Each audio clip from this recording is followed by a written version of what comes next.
The maintenance corridors of Station Kepler-7 reeked of recycled air and desperation. Ezra pushed his cleaning cart through the dim passages, its squeaky wheel echoing off metal walls. He was 32 years old, perpetually tired, and thoroughly unremarkable. Just another human scraping by on the fringes of galactic society. Humanity had joined the Celestial Concordat only 40 years ago, and they remained the newcomers, the primitives, the species that still used wheels on their equipment. Ezra had grown accustomed to the condescending glances from the more advanced races. The Vex with their crystalline bodies, the Matharians who existed partially in higher dimensions, and especially the Draconians, the apex species, rulers of 17 star systems whose very presence demanded reverence. Tonight's shift was supposed to be routine. Clean the lower deck service tunnels, empty the waste recyclers, and return to his coffin-sized quarters before the day shift began.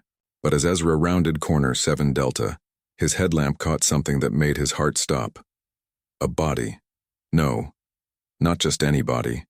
Even crumpled and broken, even covered in azure blood and burn marks, he recognized the iridescent scales. A Draconian. Here in the maintenance tunnels where no one of such high station should ever be. Ezra's first instinct was to run. Getting involved with Draconian affairs was an excellent way for a human to disappear.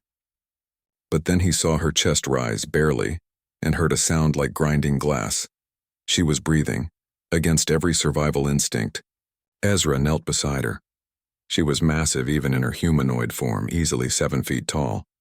Her scales shifted from deep purple to silver in the harsh light. One wing was bent at an unnatural angle, clearly shattered. Burn marks crisscrossed her torso and her legs.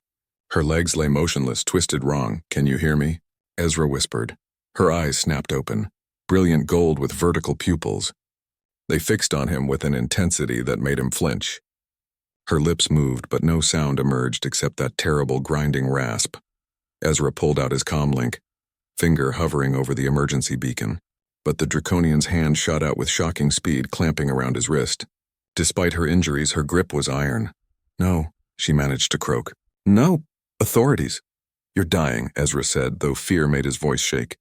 "You need medical. They did this." Her eyes burned with fury and pain. "Concordat wants me dead." Ezra's mind raced. This was insane. This was suicide.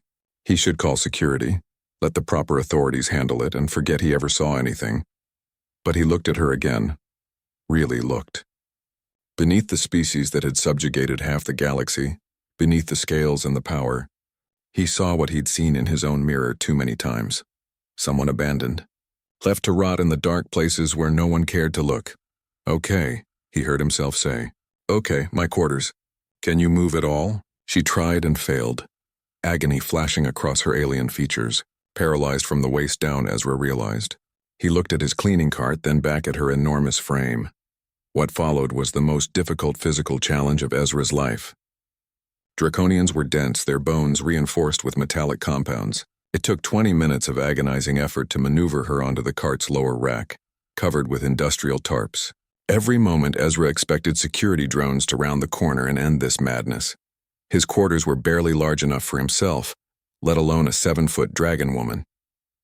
He laid her on his narrow bunk while she drifted in and out of consciousness.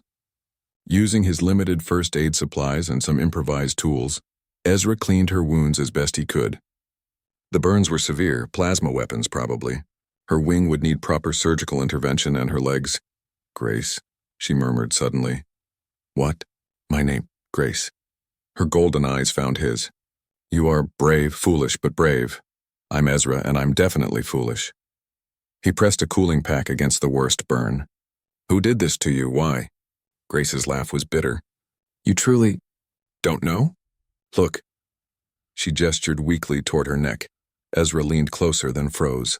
Partially hidden by scales was a mark he'd only seen in history feeds, the triple-star sigil of the Concordat High Council.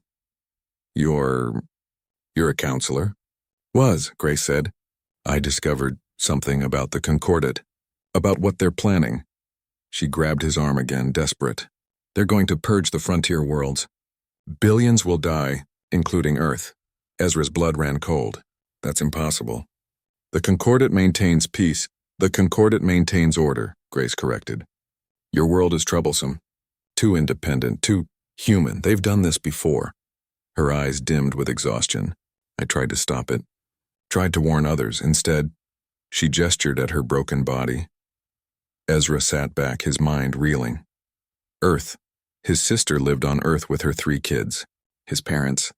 Billions of humans unaware that annihilation was being plotted in star chambers light years away. What can I do? He asked. I'm nobody. A janitor. I can't. You already did, Grace said softly. You stopped. In a galaxy where everyone looks away, you stopped. She reached into a hidden scale pocket and withdrew a data crystal, pressing it into his palm. This contains proof, everything. Get it to the Terran embassy. To Ambassador Chen, she'll know what to do. But you... I'm dead already, Grace said matter-of-factly. The paralysis, spreading, poison. I have hours, maybe less. She smiled, showing rows of crystal teeth. But I got to meet you, Ezra the janitor, the human who didn't look away. Ezra clutched the crystal, feeling its weight. He thought about his safe, insignificant life, his squeaky cart and his coffin quarters. He thought about Earth. I'll get it there, he promised. I swear, Grace's expression softened. Humans, she murmured. The apex species think you're primitive, weak, but they don't understand. You're the only species that sees suffering and walks toward it, not away.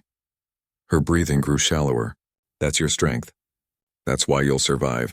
She closed her eyes then, and Ezra held her hand, alien and scaled and dying in his all-too-human one. 3 days later, Ambassador Chen would stand before the full Concordate Council, Grace's evidence undeniable.